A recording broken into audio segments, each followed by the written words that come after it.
Welcome to morning మన్నా. నేటి వాక్య దర్శనం కొరకు కీర్తన గ్రంథం 119వ సంకీర్తన 11వ చరణం. నీ ఎదుట నేను పాపం చేయకుండాట్లు నా హృదయంలో నీ వాక్యము ఉంచుకొని ఉన్నాను. మరొకసారి దేవుని వాక్యంలో నుండి వాక్యమును గురించిన అత్యున్నతమైన అధ్యాయంగా 119వ కీర్తనను మనం జాగ్రత్తగా ఆలోచన చేయొచ్చు. ఈ భాగంలో నుండి 4 ప్రాముఖ్యమైన సత్యాలు ఈ ఉదయకాల సమయంలో మనం నేర్చుకోవాలి. నెంబర్ 1, ఎన్గ్రేవ్, చెక్కుట. ఈ మాటను మనం జాగ్రత్తగా ఆలోచన చేస్తే వాక్యమును నా హృదయంలో ఉంచుకొని ఉన్నాను అన్న మాట మనకు కనిపిస్తూ ఉంది.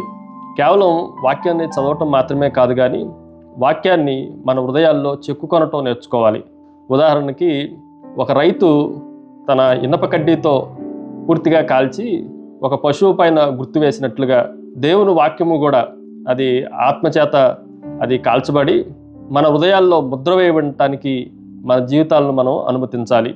ఎప్పుడైనా సరే దేవుని వాక్యాన్ని మోసుకెళ్ళటం మాత్రమే కాదు, అది మన హృదయాల్లో కూడా జీవింపజేయటానికి అనుమతించాలి అన్న విషయాన్ని ఈ ఉదయకాల సమయంలో మనం గ్రహించాలి. రెండో విషయాన్ని మీకు జ్ఞాపకం చేస్తాను. ఇట్ ఈజ్ ఎక్విప్, సంసిద్ధం చేయుట.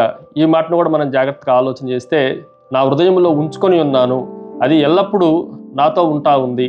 అన్నీ నాకు దూరంగా ఉండవచ్చును, తల్లిదండ్రులు దూరంగా ఉండవచ్చు, బంధువులు దూరంగా ఉండవచ్చు, రక్త సంబంధులు దూరంగా ఉండవచ్చు, కానీ వాక్యం అనేది నా హృదయంలోనే నాతోనే నేను ఎటు ప్రయాణం చేస్తే అటువైపున వస్తూ ఉంది.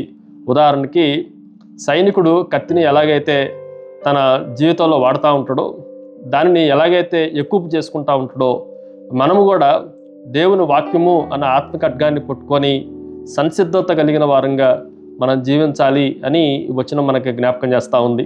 మూడో విషయాన్ని మీకు జ్ఞాపకం చేస్తాను. It is escape, తప్పించుకొనటం.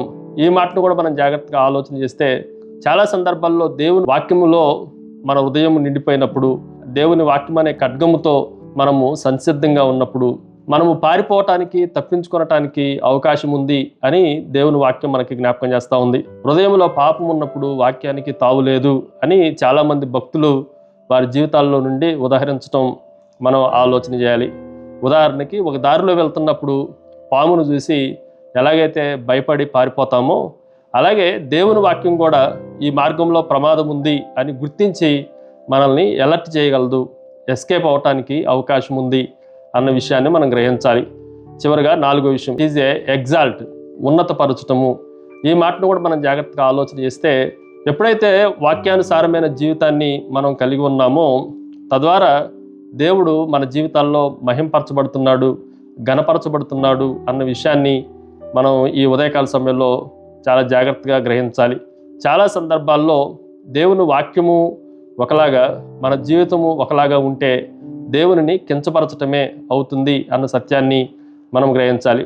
పూర్తిగా శుభ్రంగా ఉన్న అద్దం సూర్యకాంతిని ఎలాగైతే ప్రతిబింపజేస్తుందో, మనము కూడా దేవుని వాక్యాన్ని, దేవుణ్ణి ఇతరులకు ప్రతిబింబించే అద్దంలాగా, శుభ్రమైన అద్దంలాగా ఉండాలి అన్న విషయాన్ని మనం జాగ్రత్తగా ఆలోచన చేయాలి.